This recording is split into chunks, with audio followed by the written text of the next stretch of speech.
saat Dajjal dibebaskan, dan pertemuan besarnya dengan Imam Mahdi. Assalamualaikum, sahabat cahaya hikmah Santri Ndeso. Kisah kita memasuki fase yang paling menegangkan. Sebuah saat yang sejak dahulu para nabi memperingatkan umatnya. Hari ketika Dajjal akhirnya bebas dari belenggu pulau terlarang itu. Setelah ribuan tahun terikat, rantai-rantai itu terlepas dengan izin Allah. Dan makhluk yang matanya penuh tipu daya itu, kini berjalan kembali di atas bumi, membawa fitnah yang belum pernah terjadi sejak langit dan bumi diciptakan. Ia melintasi negeri demi negeri, menebar keajaiban palsu, menghidupkan apa yang tampak mati, menurunkan hujan, mengalirkan sungai. Semua untuk menguji siapa yang benar-benar beriman, dan siapa yang hatinya tergelincir oleh godaan dunia. Di saat dunia dilanda ketakutan, di Makkah dan Madinah, umat berkumpul menanti seorang pemimpin yang dijanjikan. Seorang pemuda dari keturunan Rasulullah, yang Allah pilih untuk menjadi cahaya di tengah fitnah gelap. Dialah Imam Mahdi. Dan ketika wajah Dajjal muncul di ufuk jauh, ketika fitnahnya mendekat seperti badai, Imam Mahdi berdiri bersama orang-orang beriman untuk menyambut takdir yang telah disebutkan dalam hadis-hadis Nabi. Inilah awal pertemuan besar. Pertemuan antara fitnah terbesar dan pemimpin akhir zaman. Sahabat cahaya hikmah Santri Ndeso, episode ini akan membuka pintu ke peristiwa-peristiwa besar yang akan mengguncang iman dan hati setiap manusia. Bersiaplah, karena di episode ini kita menyaksikan bagaimana dunia memasuki babak paling gelapnya. Namun di saat yang sama, cahaya Allah mulai muncul lewat sosok Imam Mahdi. Selamat menyimak. Semoga kisah ini menjadi pelajaran, peringatan, dan penguat iman bagi kita semua. Dan semoga yang menonton video ini dimasukkan surganya Allah Subhanahu wa Ta'ala. Amin ya Rabbal Alamin. Bismillahirrohmanirrohim. Nabi Muhammad SAW pernah bersabda, tidak ada satupun makhluk sejak Adam diciptakan hingga terjadinya kiamat yang fitnahnya lebih besar dari Dajjal. Hadis riwayat Muslim. Jika Dajjal sudah muncul, artinya saat itu bumi telah diambang kiamat kubro, atau kiamat besar. Saat ini Dajjal sedang dipenjara di suatu pulau dan menunggu untuk keluar.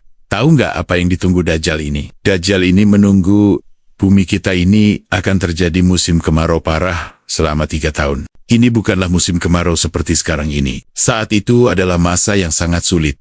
Tanaman gagal panen, hewan ternak banyak yang mati. Secara tak ada air sama sekali yang menetes ke bumi. Tanah menjadi luar biasa kering, dan tentunya suhu menjadi sangat panas. Pada tahun pertama musim kemarau, Allah Subhanahu wa Ta'ala perintahkan langit untuk menahan sepertiga dari hujan, dan perintahkan bumi untuk menahan sepertiga tanamannya untuk panen dan berbuah. Kemudian di tahun kedua, malah lebih parah, 2/3 air hujan dan tanaman pun ditahan. Dan di tahun ketiga, seluruh air dan tanaman ditahan, setetes pun hujan tak akan turun. Pada tahun itu tak ada satupun tanaman di dunia ini yang berbuah.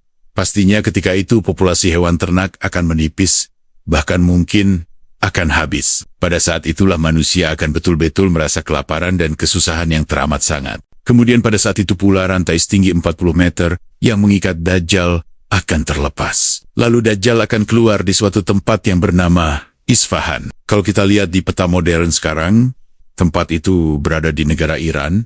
Nanti pas Dajjal ini pertama-tama keluar, dia akan mengaku sebagai orang soleh. Kemudian banyaklah pengikut dia, termasuk orang-orang Islam. Karena saat itu, Dajjal ini melakukan suatu perjalanan. Maksudnya dia tidak diam di Isfahan. Setelah muncul tak lama dari itu pun, Dajjal mengaku sebagai nabi.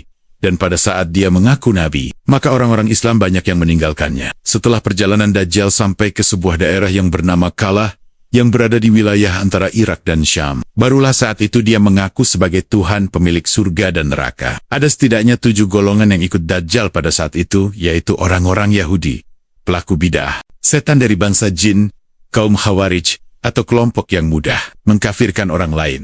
Kemudian budak hawa nafsu, orang-orang yang biasa melakukan maksiat, dan yang terakhir wanita akhir zaman, alias wanita yang punya keimanan setipis kertas, karena pada saat itu terjadi kekeringan atau kemarau dan hanya Dajjal yang sanggup menurunkan hujan. Makanya wanita-wanita yang tak tahan dengan cuaca lebih memilih ikut Dajjal daripada dia harus mati kehausan. Nabi Muhammad SAW pernah bersabda, Dajjal akan turun ke Mirkona, nama sebuah lembah, dan mayoritas pengikutnya adalah kaum wanita. Sampai-sampai ada seorang yang pergi ke istrinya, ibunya, putrinya, saudarinya, dan bibinya, kemudian mengikat mereka karena khawatir keluar menuju Dajjal. Hadis riwayat Ahmad. Ketika itu Dajjal akan sibuk dengan perjalanannya ke sana kemari. Sampai-sampai diriwayatkan tak ada satupun tempat yang tak dimasuki Dajjal. Jadi seluruh pelosok-pelosok negeri akan didatangi Dajjal untuk dia menebar fitnah sekaligus mencari pengikut. Hanya 2 kota saja yang Allah Subhanahu wa Ta'ala lindungi supaya Dajjal dan para pengikutnya tidak bisa masuk, yaitu Makkah dan Madinah. Dan hebatnya lagi, Dajjal mengelilingi seluruh bumi hanya dalam waktu 40 hari saja. Kemudian, setelah fitnah Dajjal telah mencapai puncaknya, maka muncullah Nabi Khidir alaihissalam yang akan membongkar segala fitnah dan tipu daya dari Dajjal ini, dan Nabi Khidir alaihissalam akan bersaksi dan meyakinkan kepada seluruh umat manusia bahwa inilah Dajjal akhir zaman yang sesungguhnya. Beliau akan menjelaskan segala kebohongan yang dibuat Dajjal setelah Nabi Khidir alaihissalam bersaksi di hadapan umat manusia. Kemudian, Dajjal memenggal kepala Nabi Khidir alaihissalam. Lalu setelah melakukan itu, Dajjal memamerkan seluruh kekuatannya kepada umat manusia dengan maksud untuk merapuhkan keyakinan mereka atas kesaksian Nabi Khidir alaihissalam tadi, dan untuk lebih meyakinkan lagi kepada orang-orang dengan keahlian sihir yang luar biasa itu. Saat itu Dajjal menghidupkan kembali Nabi Khidir alaihissalam yang sudah terpenggal dan tercincang. Setelah berhasil dihidupkan dengan bangga, Dajjal berkata kepada orang-orang, "Bukankah kalian telah melihat kekuasaanku sebagai Tuhan?" Maka semakin yakinlah. Ketika itu orang-orang yang telah mengikuti Dajjal, mereka jadi betul-betul percaya kalau Dajjal yang ada di hadapannya itu adalah Tuhan. Lalu Nabi Khidir alaihissalam kembali menentang persaksian atau perkataan Dajjal tersebut. Beliau berkata, "Wahai umat manusia, dia tidak akan melakukan hal seperti ini terhadap seorang pun setelah aku." Kemudian Dajjal pun memenggal lagi Nabi Khidir alaihissalam untuk yang kedua kalinya. Namun atas izin dari Allah Subhanahu wa Ta'ala, ketika itu Dajjal tak mampu untuk membunuhnya dengan cara yang sama. Bahkan pedang atau gergaji pun tak sanggup untuk membunuh Nabi Khidir alaihissalam. Kemudian dikisahkan Dajjal pun melempar Nabi Khidir alaihissalam ke neraka. Terakhir di dalam hadits dijelaskan, orang-orang yang menyaksikan kejadian itu mengira Nabi Khidir alaihissalam betul-betul dilemparkan ke neraka, dan Rasulullah SAW pun segera menegaskan, padahal dia dilemparkan ke surganya Allah Subhanahu wa Ta'ala. Derajatnya mulia, dan dia adalah syuhada di sisi Allah. Setelah kejadian itu, barulah sebagian umat semakin yakin dan segera berbayat kepada Imam Mahdi. Rasulullah SAW bersabda, "Pria ini adalah orang yang derajatnya paling dekat denganku, sekaligus syuhada yang paling agung di mata Allah Subhanahu wa Ta'ala, Tuhan semesta alam." Ajal Nabi Khidir alaihissalam ditunda sampai dia mengingkari Dajjal. 2 kutipan hadis tersebut berasal dari riwayat Abu Sa'id Al-Khudri. Sebenarnya ada perbedaan pendapat dari para ulama mengenai masa hidup Nabi Khidir alaihissalam ini. Sebagian mengatakan Nabi Khidir alaihissalam telah lama wafat. Sebagian ulama lain berpendapat Nabi Khidir alaihissalam akan terus hidup sampai hari kiamat. Namun sebagian besar para ahli hadis mengatakan Nabi Khidir alaihissalam masih hidup dan akan terus hidup sampai hari Dajjal keluar. Nanti di dalam Sahih Muslim ada hadis yang mengisahkan tentang Dajjal, yang ketika itu dia tak bisa masuk ke kota Madinah. Lalu keluarlah seseorang dari sebaik-baiknya manusia, dan dia berkata, "Aku bersaksi bahwa kau benar-benar Dajjal," yang dikatakan Rasulullah SAW kepada kita. Lalu Dajjal berkata, "Bila kubunuh orang ini, lalu kuhidupkan kembali, apakah kalian masih mengeluh?" Mereka menjawab, "Tidak." Maka Dajjal membunuhnya, lalu menghidupkannya kembali.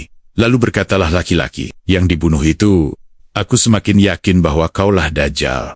Maka Dajjal ingin membunuhnya lagi, namun Dajjal tak mampu. Di dalam riwayat Abu Ishaq, beliau berkata, laki-laki itu adalah Nabi Khidir alaihissalam.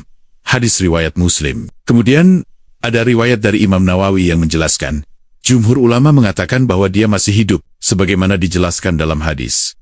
Sedangkan mengenai kehidupan Nabi Khidir ini adalah kabar yang sahih. Selain itu, juga dijelaskan bahwa datanglah seorang lelaki asing melayat Rasulullah SAW. Ketika itu beliau Rasulullah SAW tengah wafat. Maka berkata Sayyidina Abu Bakar dan Sayyidina Ali bin Abi Thalib, lelaki itu adalah saudara Rasulullah SAW yaitu Nabi Khidir alaihissalam. Nabi Khidir alaihissalam masih hidup sampai hari ini.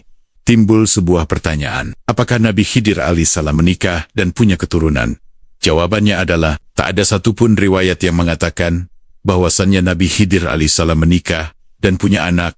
Namun dijelaskan oleh Imam Nawawi bahwasanya Nabi Khidir alaihissalam tinggal di laut dan beribadah di laut. Imam Nawawi berpendapat demikian berdasarkan dari isi surat Al-Kahfi yang mengisahkan Nabi Musa bertemu Nabi Khidir alaihissalam yang sedang beribadah di tengah laut. Dan ada beberapa kisah para waliullah, orang-orang soleh dan ulama, ada yang pernah berjumpa dengan Nabi Khidir alaihissalam. Demikianlah perjalanan kita di episode keempat ini, tentang turunnya Nabi Isa alaihissalam, tentang perang besar melawan fitnah Dajjal, dan tentang janji Allah bahwa cahaya kebenaran tidak akan pernah padam, meski kegelapan tampak menguasai dunia. Semoga kisah ini meneguhkan iman kita, menguatkan hati kita, dan mengingatkan bahwa pertolongan Allah selalu datang pada waktu yang paling tepat. Dan insya Allah, perjalanan kita belum selesai. Masih ada bab besar yang menanti. Bab yang ditulis dalam nubuat para nabi, tentang seorang pemimpin akhir zaman yang akan mempersatukan umat di bawah panji kebenaran. Nantikan episode 5, munculnya Imam Mahdi, sosok yang dijanjikan, yang akan mengisi kembali bumi dengan keadilan, seperti dulu memenuhi dengan kezaliman. Tetap bersama kami di Cahaya Hikmah Santri Endeso, menyimak kisah, mengambil hikmah, dan berjalan bersama cahaya ilmu. Dan semoga episode ini membawa berkah dan manfaat. Dan semoga yang menonton video ini dimasukkan surganya Allah Subhanahu wa Ta'ala. Amin ya Rabbal Alamin. Sampai jumpa di episode berikutnya. Assalamualaikum warahmatullahi wabarakatuh.